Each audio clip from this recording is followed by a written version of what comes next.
Entra nel vivo la delicata ed ingarbugliata questione della nave Diciotti, la cui indagine è partita proprio da Agrigento per la competenza delle acque territoriali nel mare di Lampedusa. L'intera documentazione a firma del capo del governo Conte è stata trasmessa alla Procura di Catania. La conseguenza è la possibile iscrizione nel registro degli indagati, oltre Salvini, dei tre esponenti del governo, Di Maio, Toninelli ed il premier Giuseppe Conte.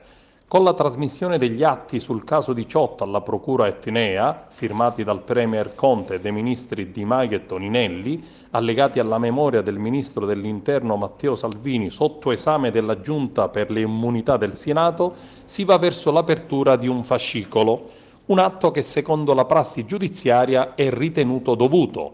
Alla Procura di Catania il procuratore Carmelo Zuccaro non apre bocca e dunque lo scenario che si ipotizza come conseguenza dovuta lascia immaginare la possibile iscrizione nel registro degli indagati dei tre esponenti del governo e la successiva valutazione della magistratura della loro opposizione.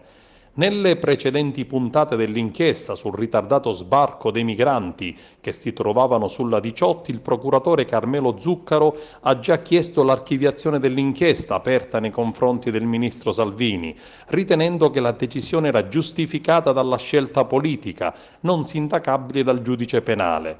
Tesi non condivisa dal Tribunale per i Ministri che ha chiesto l'autorizzazione a procedere. Lo stesso collegio sarebbe chiamato a decidere su un'eventuale richiesta della Procura per Conte, Di Maio e Toninelli.